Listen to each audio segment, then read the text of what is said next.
लगभग 300 बीमारियों के हजारों इलाज इन तमाम चीज़ों को और रोगियों को पूरी तरीके से स्वस्थ करने में जो कामयाब रहे हैं। मैं आपसे रिक्वेस्ट करूँगी आप प्लीज मंच पर आए, क्योंकि मुझे लगता है कि चंद लाइफ को पढ़ने से बेहतर है कि आपका सफर कैसा रहा है हम उसको पढ़ने की कोशिश करेंगे और समझने की कोशिश करेंगे, साथ ही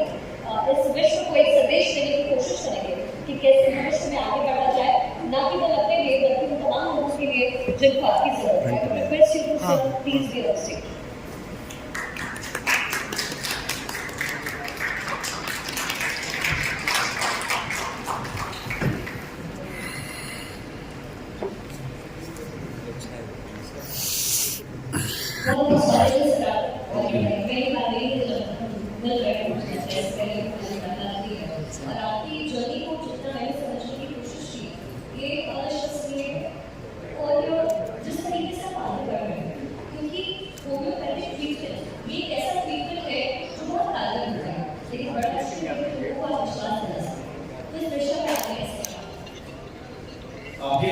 शब्द ही सब कुछ बयान कर देते हैं कि आपने पहला शब्द ये बोला कि मुझे आपके बारे में जब समझने का मौका मिला था कि आप स्पेशली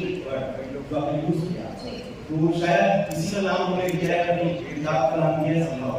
और इस कंसेप्ट पे ही आप मुझे इंट्रोड्यूस कर रहे हैं। ये नए भारत का दम, मॉडर्न ह्यूमैनिटी के बढ़ते कदम, बिल्कुल सही। मैं आपको फिर से इसके लिए दाद देना चाहूँगा कि आपने बिल्कुल सही पहचाना, क्योंकि दोस्तों होम्योपैथी के बारे में अभी तक नहीं बताया जाता है कि ये क्लासिकल होम्योपैथी है, जर्मनी से आई है। क्लासिकल होम्योपैथी में बहुत ही बेसिक केसेस को देखा जाता है और जिस तरीके से विश्वास खास है तो लोगों को होम्योपैथी पर विश्वास तो है, बट आप क्रिटिकल केसेस की बात करते हैं जहाँ पर मेडिकल साइंस रिसर्च कर रहा है और होम्योपैथी के बेसिक केसेस के ऊपर जब हम बात करते हैं और वहाँ पर हमारे पास कोई ज़्यादा संभावना नहीं है तो लोगों को होम्योपैथी पर विश्वास करने के क्रिटिकल सर्जिकल और आर्टिक स्टेज के पेशेंट्स हैं उनके ऊपर टफ चैलेंज होता है। तो निश्चित रूप से हमारा एक प्रयास है कि होम्योपैथी को चेंज करें, सुपर स्पेशलिटी कंसेप्ट बनाए जिसका नाम दे सुपर स्पेशलिटी मॉडर्न होम्योपैथी, और जिसमें हम उन केसेस के ऊपर काम करें जिसमें दुनिया रिसर्च कर रही है, जैसे कि कैंसर के स्टेज 1 से लेकर स्टेज 4 तक के पेशेंट जिसमें कीमो रेडियो सर्जरी या रेडियोथेरेपी देने के डॉक्टर भी कोई चांस नहीं मिलता है। और ऐसे स्टेज पर जब डॉक्टर कह रहे थे कि चलो आप ज्यादा से ज्यादा हमने शुरू किया पर अब सेवा, पर मेरा कहना है कि जब सेवा ही कर रहे हैं तो बड़ी सेवा करनी है, हमें कोशिश और करनी है। तो सुपर स्पेशलिटी मॉडर्न होम्योपैथी का जो इंट्रोडक्शन है लगभग ऐसे पेशेंट्स के लिए है जो उस स्टेज पर है जिसके लिए कहा जाता है कि मेडिकल साइंस आपके लिए एक बार हेल्थ प्लेस हो चुका है कि आप ज्यादा उम्मीद नहीं है, तो वहां पर भी हम क्रिटिकल केसेस में मॉडर्न होम्योपैथी को पावरफुल तरीके से इंट्रोड्यूस करके भी एग्रेसिव ट्रीटमेंट देकर लोगों के लिए सेफ ट्रीटमेंट दे रहे हैं। और उसका जो डेटा आता है वो हम आपको चैनल के थ्रू या हमारे वेबसाइट के थ्रू अवेल कराते हैं ताकि आपको ये विश्वास हो कि इससे इस तरीके की पेशेंट्स के लिए डरने की जरूरत नहीं है। हमें कहीं ना कहीं एक ऑप्शन रखेंगे है जो दुनिया में मॉडर्न होम्योपैथी के नाम से हम एस्टैब्लिश करें और लोगों को पता चलना चाहिए। तो ये विश्वास है। अगर आपने कहा विश्वास किससे होना चाहिए, तो मेरे ख्याल से पूरी दुनिया का एक ही वजूद है कि अगर आप कोई भी डेटा सिस्टम बनाते हैं, चाहे वो WHO की क्राइटेरिया से हम बात करें या फिर हम हेल्थ सिस्टम से बात करें या फिर मैं अपने आप को खुद का एनालिसिस सिस्टम, क्योंकि मेरे घर में 19 एलोपैथिक डॉक्टर हैं, I am specialist centre homeopathy, तो ये तो जरूर है कि मैं एलोपैथी से तो चलिए मैं बहुत कुछ नॉलेजेबल, कहीं ना कहीं मेरा क्राइटेरिया जुड़ा हुआ है। आयुर्वेदिक फैक्ट्री है तो कहीं ना कहीं ये भी पता है कि आयुर्वेद किस तरीके की मेडिसिन का यूज हो रहा है, होम्योपैथी में खुद पढ़ के आया हूँ। लेकिन उसके बावजूद भी मैं एक चीज मानता हूँ कि सभी सिस्टम में कहीं ना कहीं अच्छा होने के बावजूद भी कहीं ना कहीं लिमिटेशन है, और वो लिमिटेशन केवल तो सिस्टम की नहीं है, हो सकता है कि मेडिकल साइंस की। तो हम कुछ ऐसा करें जो लोगों को विश्वास दिलाए, और विश्वास दिलाने के लिए सबसे अच्छी चीज होती है कि जो आपने किया है प्रामाणिकता के साथ उसको आप एविडेंस बेस्ड सिस्टम पर प्रारूप बनाकर आप लोगों के सामने उसको बताएं, ताकि आपने जब भी कोई रिसर्च किया है तो उसको स्टैब्लिश होने में लोग आपको समझ सकें। तो निश्चित रूप से उस विश्वास के लिए हमने लगभग 3000 से ज्यादा पेशेंट्स का डेटा हमारे चैनल पर या YouTube पर हमने उसको अवेल कराया है, ताकि आप उस पर जाकर देखें कि वाकई में कैसा पेशेंट होगा पेशेंट है तो प्री एंड पोस्ट रिपोर्ट क्या होती है, या उस पेशेंट की फीडबैक क्या है। अगर किडनी फेलियर का लास्ट स्टेज का पेशेंट है या एक तरीके से ट्रांसप्लांट कराने की मजबूरी है या किडनी के लिए वो बार-बार डायलिसिस की मजबूरी में चल रहा है, तो उसको हम कैसे 18 कैटेगरी से वापस नॉर्मल लाने की कोशिश कर रहे हैं।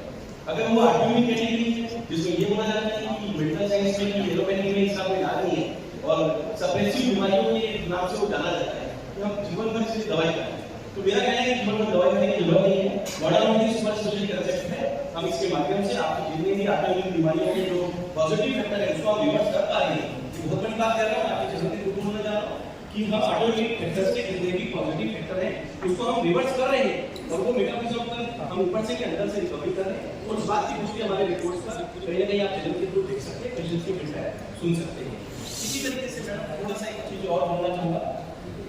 कई केसेस ऐसे होते हैं जिसमें सर्जरी होती है, जैसे कि बच्चेदानी में एक महिला के लिए बहुत बड़ा ड्रॉबैक होता है कि अगर हम यूजी कहते हैं कि आपको बच्चेदानी को हटाना पड़ेगा, छाती में रखना, जिसके कारण हम कह सकते हैं कि आपको अवॉइड करना पड़ सकता है। कोई ब्रेन में ट्यूमर जिसके लिए हो सकता है कि ब्रेन ट्यूमर का जो सर्जरी है बहुत ज़्यादा रिस्की हो सकता है। गॉल ब्लैडर का स्टोन, इसमें ऐसा भी हो सकता है कि आपको पूरा का पूरा गॉल ब्लैडर उड़ाना पड़े, तो गॉल ब्लैडर से स्टोन को निकालने के लिए बहुत ज़्यादा हमारे पास रक्त का सपोर्ट नहीं मिलता, तो कहीं ना कहीं पूरा का पूरा गॉल ब्लैडर रिमूव करना पड़ता है। प्रोस्टेट में हम पूरे का पूरा प्रोस्टेट रिमूव कर देते हैं। इस तरीके से भी एविएट के केस, जैसे कि हमने देखा कि कोविड के बाद काफ़ी एविएशनल नेक्रोसिस जिसमें हिप बोन का ट्रांसफर करने की मजबूरी पड़ती है, पर वो भी परमानेंट सर्जरी नहीं है। तो ऐसे केसेस में भी अगर हम सुपर स्पेशलिटी मॉडर्न के माध्यम से अगर किसी की सर्जरी बचा सकते हैं, तो मेरा पूरा विश्वास है कि अगर हम एविडेंस बेस्ड सिस्टम से अगर उसको एस्टेब्लिश करते हैं और लोगों को पता चलता है कि ऐसे केसेस ठीक होते हैं बजाय सर्जरी कराने के, आप एक बार मॉडर्न के स्कोप को समझ सकते हैं, तो निश्चित रूप से किसी को भी अपने चीड़-फाड़ वाली आवश्यकता से हम बचाने के लिए जो मेहनत कर रहे हैं, हो सकता है कि वो जो हमारा प्रयास है उसके लिए साकार हो सकता है। बिल्कुल, ये आपने सोचा तो साकार जरूर होगा। तो शायद अगला सवाल मेरा आपसे ये है कि जो सफेद होम्योपैथिक खाने में टेस्टी होती है, लेकिन कहीं ना कहीं उसको एक स्लो प्रोसेस माना जाता है, लेकिन आपने इसको मॉडर्न होम्योपैथिक का रूप दे दिया है, ये कैसे आपने किया है? क्योंकि लोगों के दिमाग तक पहुंचने नहीं हो सकता। मैं आपके चैनल के माध्यम से कई बार ये बात बता चुका हूँ और इस बार फिर से मैं ये बताना चाहता हूँ कि जो आपकी सोच है, जब हम लोग स्टूडेंट लाइफ में हम पढ़ते थे तो हमारी भी सोच यही होती कि सफेद सफेद मीठी मीठी गोलियां बड़े बड़े चमत्कार ऐसा सुनते थे, लेकिन जब क्रिटिकल केस से बात आती है तो फिर वहां पर फिर से वो लिमिटेशंस वाली होम्योपैथी के बारे में बात होती है कि हम ट्रीटमेंट कैसे करें। तो निश्चित रूप से जब मीठी गोलियां चमत्कार कर सकती है, बेसिक ट्रीटमेंट में अच्छा कर सकती है, तो क्यों ना हम इस मीठी गोलियों को होम्योपैथी भी बना सकें। तो कुछ रिसर्च करते हैं, कुछ नया करते हैं। तो एक विजन है, जैसे आपका एक विजन है, विजन ऑफ न्यू इंडिया, मेरा विजन है विजन ऑफ मॉडर्न इंडिया, जो दुनिया के लिए चमत्कार से कम नहीं होगा। और निश्चित रूप से इसके लिए हमने होम्योपैथी के जो बेसिक पावर है उसको एग्रेसिव पावर में ट्रीट करने के लिए डोजेस बढ़ाना चालू किया, क्योंकि जब तक कोई इसको यूज नहीं करेगा और इस तरीके से कहीं ना कहीं इंट्रोड्यूस नहीं करेगा, लोगों को अभी तक वही पता है जो 200 साल पुराने सिस्टम से लिखा हुआ है। अब 200 साल पुराने सिस्टम में डॉक्टर सैमुअल हनिमैन साहब ने जब जर्मनी में इसका इन्वेंशन किया था, उस इन्वेंशन को हमने पूरी दुनिया में अडॉप्ट किया, जिसका नाम दिया हमने होम्योपैथी।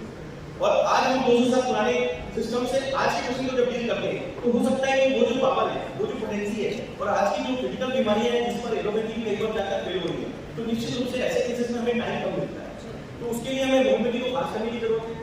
होम्योपैथी के बारे में ये कहा जाता है कि होम्योपैथी सेफ सिस्टम है, पर होम्योपैथी के बारे में जो आपने एक शब्द बोला कि स्लो सिस्टम है, तो क्यों ना कुछ अलग करके हम सेफ सिस्टम को पास कर देते हैं, उसके लिए हम डोज बढ़ा देते हैं, जैसा उसका पैथोलॉजी रिपोर्ट रिक्वायरमेंट कहता है उस हिसाब से हम उसके पावर का सिलेक्शन करते हैं और उस हिसाब से हम डोजेस का साइकिल का सिलेक्शन करते हैं और हम एग्रेसिव ट्रीटमेंट देने का अप्रोच लेते हैं, ताकि हम बिना साइड इफेक्ट के, क्योंकि होम्योपैथी में साइड इफेक्ट नहीं है तो हम डोज भी बढ़ा सकते हैं, तो बिना साइड इफेक्ट के, बिना परहेज के नेचुरल सेफ और फास्ट ट्रीटमेंट जो एग्रेसिव मॉड से मॉडर्न जो नया कल्चर बना रहे हैं, जिसका नाम दिया है हमने सुपर स्पेशलिटी मॉडर्न, उससे हम फास्ट ट्रीटमेंट देकर लोगों की जान बचा सकते हैं। तो निश्चित रूप से इसका फायदा विश्व में उस जगह पर भी हो सकेगा जहां पर कहीं ना कहीं होपलेस वाली स्थिति है और जहां पर टाइम कम है।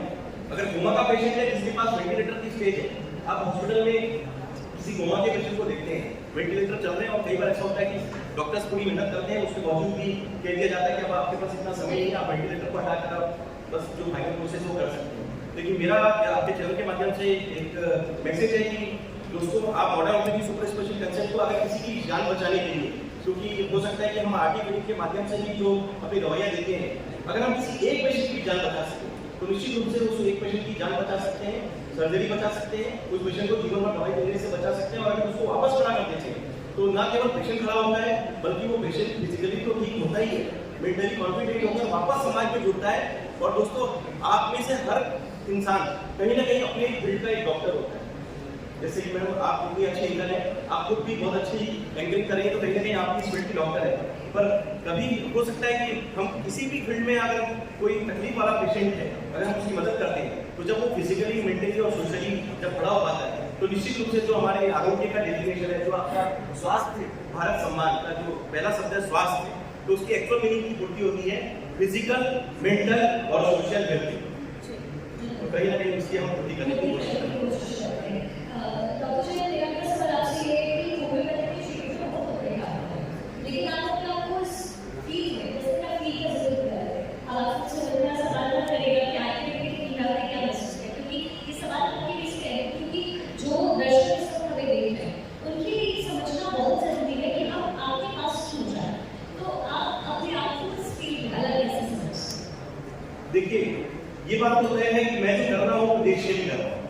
तो समझना बहुत ज्यादा मुश्किल नहीं है। जिस केस को ऐसा लगता है आपको कि ये केस मेडिकल साइंस में एक चैलेंजिंग केस है, या हम सब कुछ करके भी इसके लिए मजबूर हो रहे हैं, या एक हेल्पलेस या होपलेस सिचुएशन में, तो मैं आप सभी से अनुरोध करूंगा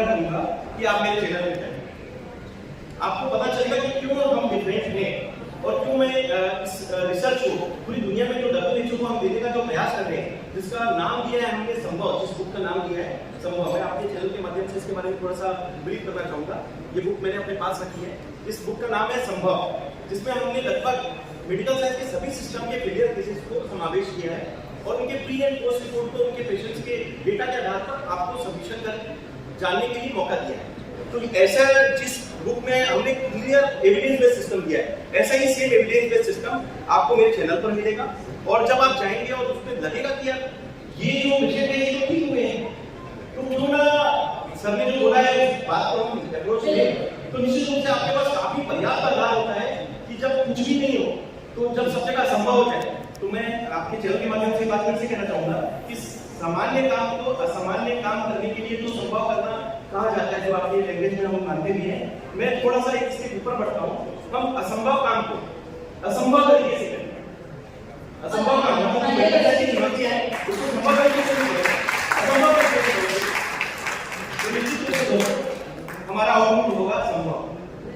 और ये 3000 पेशेंट का डेटा काफी है समझने के लिए। मुझे लगता है कि किसी भी पेशेंट को तकलीफ है, निश्चित रूप से अगर उनके परिवार वाले इस चैनल के माध्यम से अगर इस प्रोग्राम को देख रहे हैं, तो आप निश्चित रूप से हमारे चैनल पर जाइए, हमें वेरीफाई कीजिए। अगर हो सकता है हमें कुछ कमी है तो हमें भी बताइए,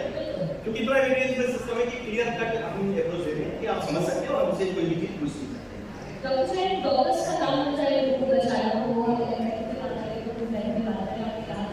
सवाल आपके से बाकी कैसे अलग है, लेकिन मेरा अपना सवाल ये है कि वो विश्वास आप लोग कैसे करें, क्योंकि डॉक्टर्स लोग जानना चाह रहे हैं उसी विश्वास से लोग अस्पताल जाना नहीं चाहते, कैसे विश्वास? डॉक्टर का काम होता है अपना बेस्ट देना। मैं ये मानता हूँ कि दुनिया में असंभव कुछ भी नहीं है। डॉक्टर अपना बेस्ट देने के लिए विजन बनाए। अगर आपको लगता है कि इस केस में हम डायरेक्ट अप्रोच में नहीं जा सकते तो कुछ अलग करें। हो सकता है कि डॉक्टर का दो मतलब होता है, एक तो वो जो हम पढ़ के आते हैं जिससे हम अपनी सेवा करने का माध्यम बनाते हैं, पर कुछ एक डॉक्टर के अंदर एक रिसर्चर होना चाहिए। हर डॉक्टर के अंदर एक रिसर्चर होना बहुत जरूरी है। अगर वो रिसर्चर है तो निश्चित रूप से वो ये भी देखेगा कि मैं जब इस एविडेंस बेस्ड सिस्टम को जब एस्टेब्लिश कर रहा था, तो कहीं ना कहीं ये मेरे मन में कई बार आया कि सीधे सीधे अगर हम कई चीजों को नहीं कर पा रहे तो हम कुछ अप्रोच चेंज करेंगे और रिसर्चर की भूमिका में जाकर उस डॉक्टर के रूप में उसके लिए मदद करने की कोशिश करेंगे। तो निश्चित रूप से अगर ईश्वर ने हमें स्वस्थ शरीर दिया है तो हमारा पूरा प्रयास होना चाहिए कि हम इसको मेंटेन करें। और डॉक्टर के रूप में आपको ये सौभाग्य मिला है, इस हाथ में शिफा मिली है कि आपको लोगों ने मौका दिया है कि आप उनकी सेवा कर सके और उस जगह पे आपको वो देखते हैं जहां पर वो ईश्वर की श्रेणी में रखते हैं। तो निश्चित रूप से अगर आप किसी की जान बचाते हैं तो आपको, जैसा कि मैंने बताया, डिजिटल मीडिया और सोशल मीडिया देखकर जब पेशेंट को आप अदा करते हैं तो वो आपको किसी डॉक्टर को किसी भगवान से कम नहीं समझता। और निश्चित रूप से ये हर डॉक्टर की अप्रोच होनी चाहिए कि वो लोगों की सेवा करे और निश्चित रूप से लोगों की जान बचाने में अपना बेस्ट दे। आउटकम अगर कभी नेगेटिव हो तो भी हमें ये नहीं लगना चाहिए कि हमने अपना बेस्ट नहीं किया। कई चीजें ऐसी होती है जो ईश्वर के हाथ में होती है, लेकिन मेरा कहना है कि अगर मॉडर्न के कदमों से अगर 3000 लोगों ने अगर अपनी जान बचाई है और अपना ट्रीटमेंट करके अगर सफलतापूर्वक इलाज किया है, तो कम से कम 3000 लोगों का घर तो आज मॉडर्न के नाम से कहीं ना कहीं खुशहाल जीवन के नाम से माना जा सकता है। तो ये बहुत बड़ी अप्रोच है। तो डॉक्टर को हमेशा पॉजिटिव अप्रोच के साथ, पॉजिटिव रिव्यू के साथ उस पेशेंट को विश्वास कराना है, क्योंकि जब तक आप अपने पर विश्वास नहीं करेंगे, पेशेंट आपके ऊपर विश्वास नहीं करेगा। वो तो आप किसी भी जगह में आ जाए, अगर विश्वास नहीं है तो आपका मैं अकेला चला था मैडम 20 साल पहले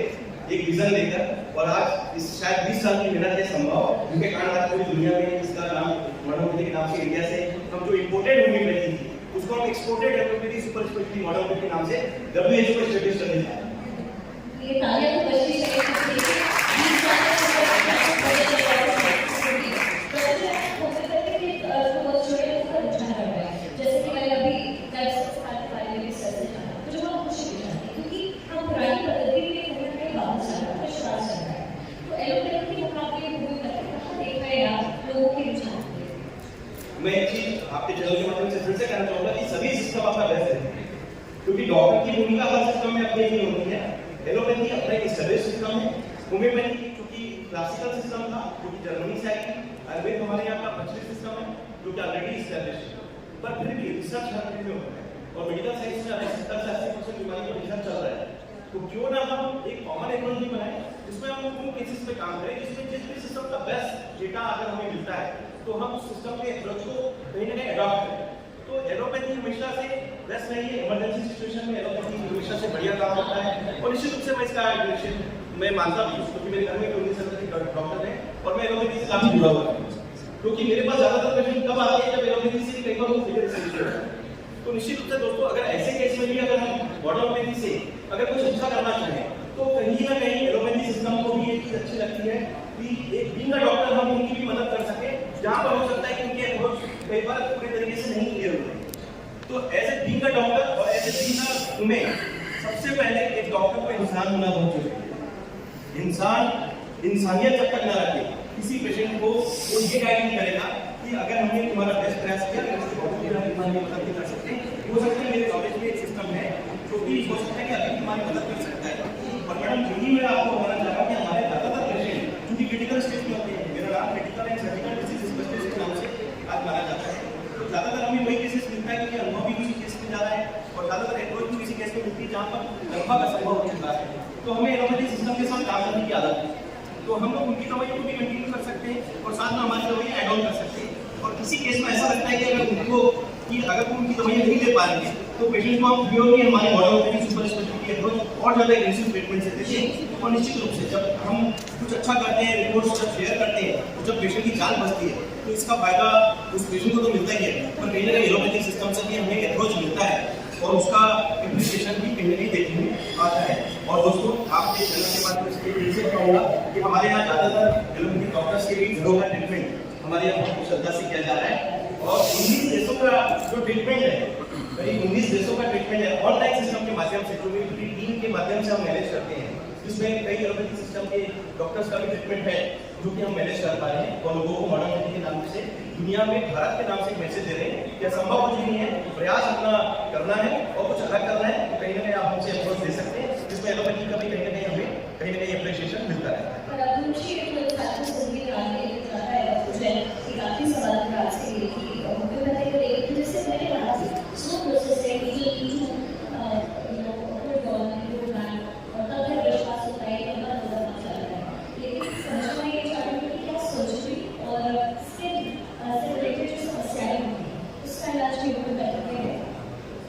स्किन के लिए होम्योपैथी सबसे बेस्ट सिस्टम इसलिए माना जाता है कि क्लासिकल सिस्टम में ज्यादातर स्किन, हेयर, ये बेसिक डिसीज पे होम्योपैथी में बहुत अच्छे अप्रोच है। तो लोगों को लगता है कि स्किन के लिए होम्योपैथी चीजें सप्रेस नहीं करती,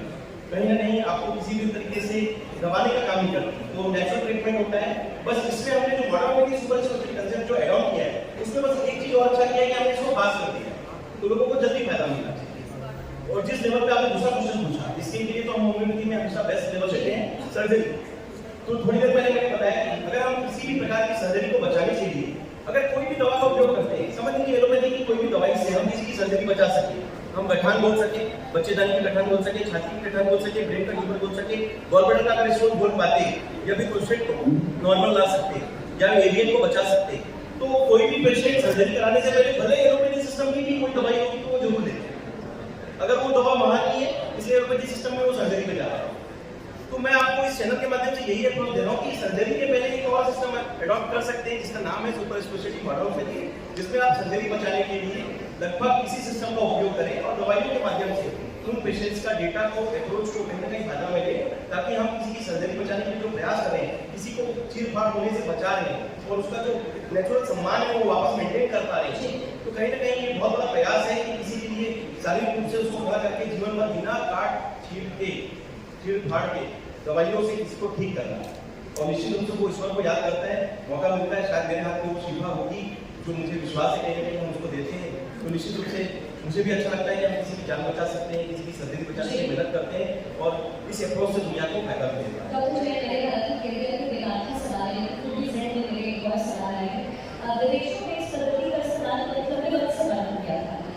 भारत का नागरिक होने लगे क्योंकि इस समय आजादी का प्रधान है और भारत में कॉलोनी में भी आगे बढ़ रहा है। मेरा बहुत छोटा सा सवाल है, आप मुझे कहते हैं विदेशों में लेकर जा रहे हैं, भारतीय को लेकर जा रहे हैं, कितना गौरवान्वित महसूस होता है? एक भारतीय होने के नाते हम सभी को बहुत गर्व होता है, सिर्फ मैं नहीं 140 करोड़ जनता को गर्व होता है कि हम भारतीय हैं। तो भारत हमेशा से विजन रखता है, विश्व गुरु बनने में काबिलियत रखता है। तो मुझे लगता है कि होम्योपैथी जरूर जर्मनी से आई है, पर मैं आपको एक छोटा सा सेंटेंस में इस सबको पूरा करूंगा। जो सुपर स्पेशलिटी मॉडर्न होम्योपैथी का कंसेप्ट है, इसमें हमने हर जगह लिखा है कि ये भारत में इन्वेंट हुआ है। इसका मतलब हम जब ये इसको WHO को सबमिट करेंगे तो निश्चित रूप से ये डेटा जाएगा कि भारतीय सुपर स्पेशलिटी मॉडर्न होम्योपैथी का आविष्कार, जिसको आप कह रहे हैं भविष्य की होम्योपैथी। तो भारतीय वर्ड हमेशा भारत के लिए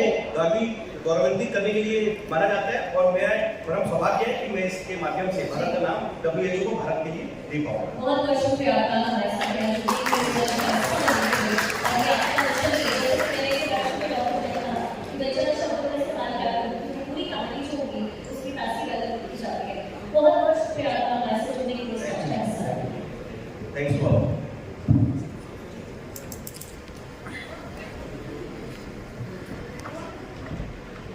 Thank you so much. बहुत सारी अहम बातें आपको मुझे करनी आज और आगे बढ़ती जा रही है। कैसे लोगों की जो स्टेज पर उसका लगाया जा रहा है, ये तमाम प्रयास सब हो रहे हैं। और चलिए नेक्स्ट जो हमारा सेशन है उसकी ओर आगे बढ़ते हैं। उसके लिए इनवाइट करूंगी पूर्णिमा मिश्रा को स्टेज पर, और उनके साथ में सेशन रहेंगे doctor Anshuman Kumar, director surgical oncology and clinical academic service, Dharamshila Narayan super speciality hospital, doctor Anshuman Kumar, doctor professor